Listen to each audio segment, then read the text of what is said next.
নমস্কাৰ সকলোকে আজি আমি চাম কেনেকৈ ক্লাছ 11ত ইংলিছত পাছ কৰিবা যিসকলে বহুত টেনচন লৈ আছে যে ইংলিছ পৰীক্ষা বেয়া হ'ব পাছ কৰিব পাৰিম নে নাই 30 মাৰ্কছ পাম নে নাই সেই সকলৰ বাবে ভিডিঅটো বনাইছো তোমালোকে চোৱা প্ৰথম সিলেবাসখন চালে বুজি পাবা কেনেকৈ পাছ কৰিব পাৰিবা প্ৰথম তোমালোকে চোৱা ৰিডিং স্কিলত তোমালোকৰ থাকিব 20 মাৰ্ক ইয়াতে দুটা পেছেজ দিয়া থাকিব পেছেজ দুটা কৰিলে তোমালোকে 20 মাৰ্কছ পাই যাবা পেছেজ দুটা কৰাৰ পিছত তোমালোকে যাবা ৰাইটিং সেকশনত চাব পাৰিছা ইয়াতে 20 মাৰ্ক আছে ইয়াতে তোমালোকৰ এপ্লিকেশন জব এপ্লিকেশন এইবিলাক থাকিব ৰিপৰ্ট ৰাইটিং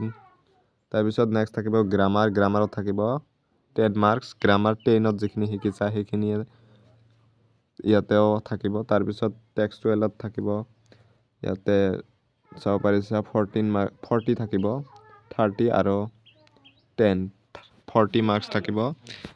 গতিকে তোমালোকে যদি এইখিনি ভালকৈ চোৱা তেতিয়া তোমালোকে ৰিডিং পেছেজত 20 ৰ ভিতৰত যদি 10 উঠাব পাৰা তেতিয়া ৰাইটিং স্কিলত তোমালোকে 10 উঠাবা তাৰ পিছত গ্ৰামাৰত যদি 5 উঠাব পাৰা নেক্সট থাকিল টেক্সট বুকত 5 উঠাবা 30 হৈ গেল এইখিনি তো পাৰিবা নিশ্চয় তো পাস কৰিবলৈ টেনচন নাই তোমালোকে সকলোৱে পাস কৰি যাবা মই তোমালোকক এটা কোৱেশ্চন দেখাই লব বিচাৰিছো এতিয়া তো এইখন এখন কোৱেশ্চন পেপাৰ লৈ আহিছো কোৱেশ্চন পেপাৰখন চাই লোৱা ইয়াতে ৰিডিং সেকশনত থাকিব 20 ৰাইটিংত থাকিব 20 তাৰ পিছত গ্ৰামাৰ সেকশনত থাকিব 10 আৰু বাকি টেক্সটুৱেল কোৱেশ্চনত থাকিব 40 তো বুজি পাইছা এতিয়া কোৱেশ্চনখন চাই লোৱা কেনেকুৱা ধৰণৰ আহিছিল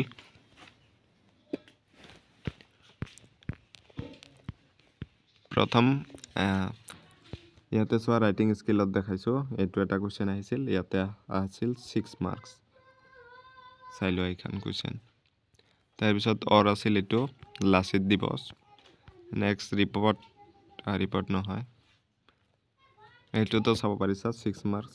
এনেকুৱা ধৰণৰ কোৱেশ্চন আহিব গতিকে ভয় খাব লগিয়া একো নাই এইখিনি অলপ বনাই লিখি দিলে মাৰ্কস পাবা নেক্সট এইটো জব এপ্লিকেশন হয় এইটোত আছে 8 মাৰ্কস তোমালোকে ইউটিউবত মাৰিলে আহি যাব জব এপ্লিকেশন লিখা তোমালোকে যদি ভালকে লিখিব নোৱাৰা আধা লিখিলে তথাপি 4 মাৰ্কস এটা পাবা নাইবা তোমালোকে এইটো লিখিব পাৰা লেটাৰ টু দি এডিটৰ ইয়াতো 8 মাৰ্কস তাৰ পিছত থাকিব গ্ৰামাৰ সেকশন ইমান টান নহয় তোমালোকে যদি 10ত ভালকে পঢ়িছা সেইখিনি আহিব ইয়াতে চাব পাৰিছা কাৰেক্ট টেন্স ইজি আহিছিল ঠিক আছে তো আজিৰ ভিডিওটো এইখিনি আছিল থ্যাঙ্কস ফৰ ওয়াচিং